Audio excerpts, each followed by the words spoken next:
Zdravo dragi moji, dobrodošli na kanal. Danas ćemo praviti jedan zaista poseban recept, jedan poseban kolač. Ukoliko volite onaj kolač knedla sa šljivama, ovaj će vam se još više dopasti zato što se priprema iz rerne. Tako da nemamo mnogo neke pripreme, kao što ćete sada vidjeti u ostatku videa i mislim da ćete se sigurno oduševiti kao što sam i ja. U jednu posudu potrebno je da promešate 200 g kristal šećera, jednu kesicu vanil šećera. Po želji i vašem ukusu možete dodati oko 10 g mlevenog cimeta i na kraju dodati tačno 300 g prezle, pa je potrebno sve ove sastojke dobro zajedno izmešati. Meni je najlakše bilo da uzmem sada ovako mutilicu, pa da sa njom sve nekako rastresem i promešam, a potom uzimam i špatulu da mi slučajno ne bi ostao šećer na dnu, da bih mogla sve lepo da pomešam. I što u ovom receptu je u jednostavnosti pripreme, tako da nećemo morati da pržimo ovu prezlu kao što bismo to radili u onom klasičnom receptu.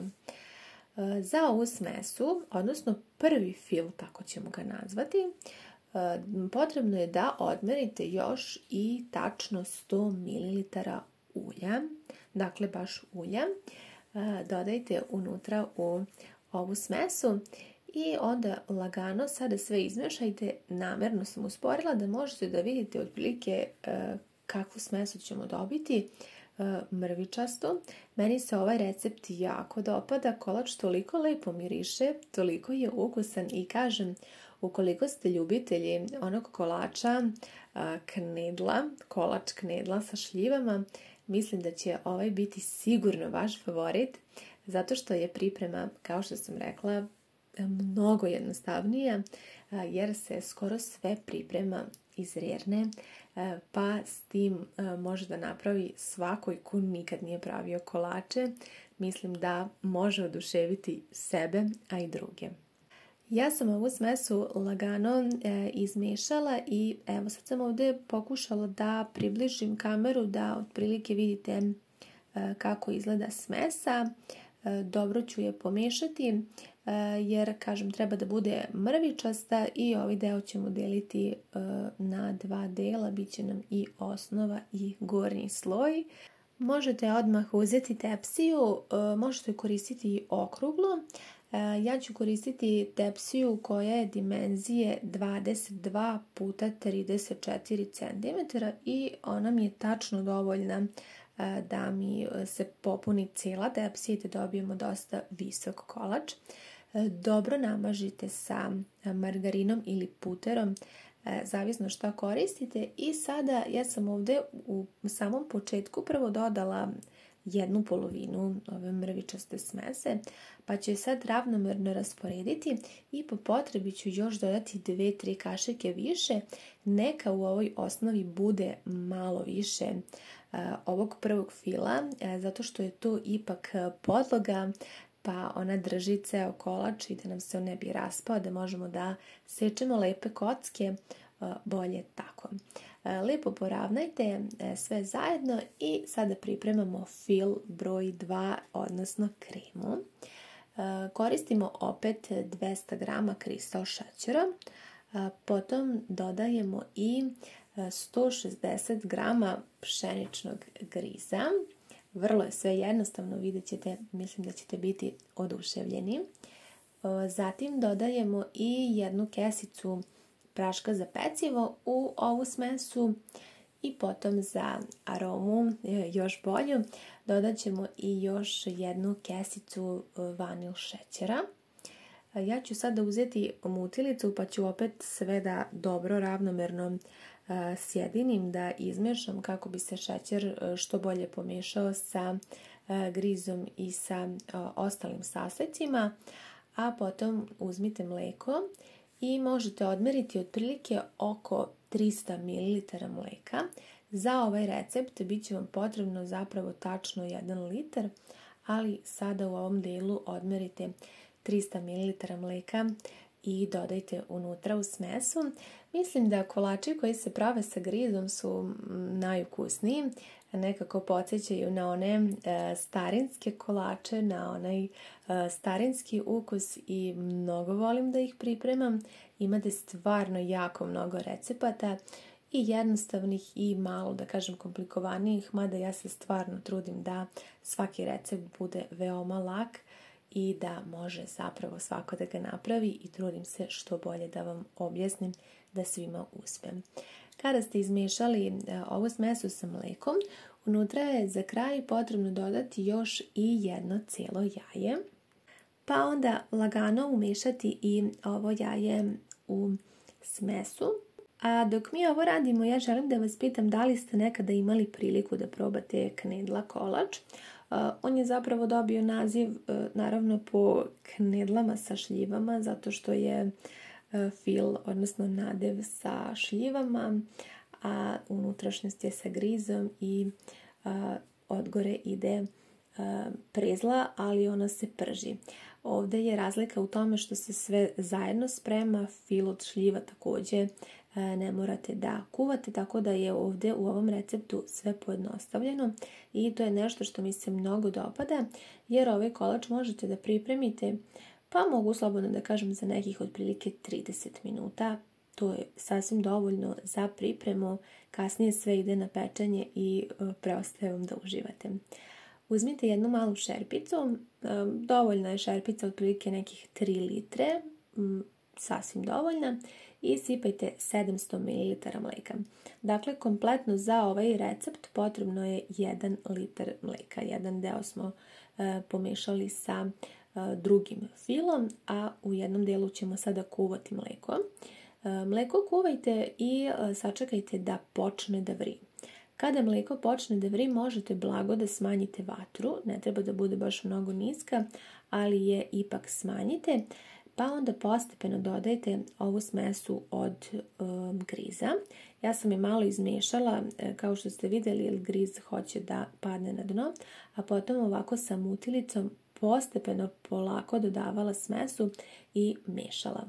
Mešam sada sa mutilicom, a zatim uvijek uzmem i špatulu da mi se ne bi slučajno zalepio griz dole za dno, a sa mutilicom mešam da mi se ne bi stvorile grudvice. Tako mi je najlakše. Čekamo sve dok ne počne da vri i dok se zapravo ova smesa lepo ne ugusti. Kada ona izgleda ovako i kada postane lepo gusta kao puding, možete slobodno da isključite vašu ringlu i da dodate unutra 100 grama margarina, ili ukoliko ne volite da koristite margarin, onda uvijek možete upotrebiti i maslac. Kao što sam rekla, ringla je sada isključena, smesa je dovoljno vruća da možete lepo da rastopite ovaj margarin. Možete uzeti mutilicu ili što vam je lakše, dobro izmešajte i sjedinite. Dodali smo margarin kako bi smesa bila fina i kremasta. Ovo smo stvarno jako brzo napravili, otprilike za nekih, pa mogu slobodno da kažem 7-8 minuta je skuvan ovaj griz, sasvim je dovoljno. I sad na red nastupaju šljive. Ovaj kolač možete da pravite u letnjoj sezoni kada su dostupne sveže šljive, ali ga uvijek možete praviti i zimi ukoliko zamrznete šljive. Ja to obično uvijek radim. Ove su bile baš poprilično velike i stvarno su mi super jer nisam morala mnogo da se mučim da ih čistim. Kada imam one sitne, onda mi ode sigurno pola sata u čišćenje, a ove su stvarno bile fantastične zato što su, kažem, jako krupne i baš su fine. Ređat ćemo sada šljive, možete ih seći onako na polovine, na četvrtine, kako god volite. Meni je ovako najlakše da lepo poređam polovine šljiva. Jako je super što ne morate da kuvate ovaj fil od šljiva, jer će se one tako lijepo ispeći, sve će tako lijepo da miriše, imat ćete taj voćni sloj i baš jedan stvarno fantastičan kolač. Mislim da će vam se sigurno jako dopasti, a eto, priprema je, kao što vidite, ne može biti jednostavnije. Ova smesa od prezle i od cimeta tako lepo miriše i baš je jedna topla preporuka da obavezno dodate cimet, ukoliko ga naravno volite, jer doprinosi baš jako lijepom ukusu. Ukoliko vam ostane ovako malo nekog lufta između šljiva, možete da uzmete još po koju šljivu da je zasečete i poređete. Za kraj, ukoliko volite ili imate koji komadić čokolade, ja sam ovdje imala nekoliko kocki, može otprilike 50 grama, ali ovo je sad stvarno proizvoljno, možete da izredate čokoladu ili recimo da samo još malo sipate preko šećera, ali u suštini i ne morate, svakako će kolač biti dovoljno sladak. Ovo je za neku, baš da kažem, finu aromu i da napravimo jedan lep i bogat kolač, a vi uvijek možete improvizovati zavisno od sastojaka koje imate. Smesa od griza se taman lepo ohladila, ali nemojte dozvoliti da se skroz ohladi. Ja sam šerpu pokrila da mi se ne bi slučajno griz zgusnuo. I eto ovako dodajem kašiku po kašiku, zato što mi je tako lakše da sad mogu lijepo da razmažem, jer kao što kažem, griz hoće brzo da se zgusne i onda ne možete lijepo da razmažete, tako da mi je ovo stvarno najlakše da dodajem kašiku po kašiku kako bih mogla svuda jednako i ravnomerno da rasporedim čitav ovaj fil od griza. Preostalo nam je još da ovu polovinu, odnosno nešto manje od pola prvog fila ove mrvičaste smese poređate preko i mi smo na samom kraju pripreme ovog recepta. Nadam se da vam je bio brz jednako kao meni i da ste uživali i da ćete uživati u pripremi, a naravno i u ukusu. Dobro rasporedite svuda da bude jednako ravnomerno sa svih strana. Rernu sam uključila da se jako dobro zagreje na 180 stepeni.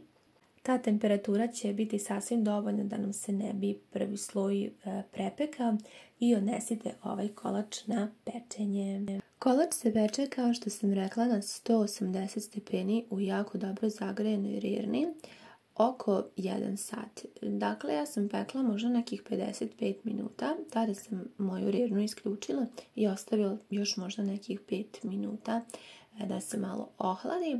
Zatim sam izvadila iz rerne i bitno je da se ovaj kolač ohladi, odnosno da se malo stegne.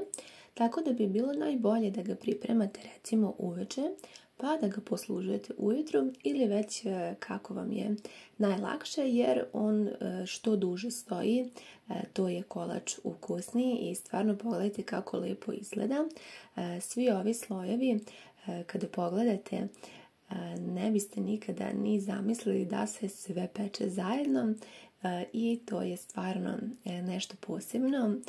Što se tiče ukusa, već kada počnete da ga pečete, kućom se toliko širi lep miris, posebno miris pečenih šljiva u kombinaciji sa cimetom i svi ovim ostalim sastojcima. Mislim da je to prava jedna dobitna kombinacija. Dobili smo i zaista jako puno kolača, tako da ćete imati sigurno i za naredni dan. A ja ću sa vama sada isprobati prvo parče i sve što mogu da vam kažem da je toliko ukusno. Ja nisam mnogo čekala da se ohladi, tako da se on još nije sasvim dovoljno stegnuo. Trebalo bi da odstoji cijelu noć.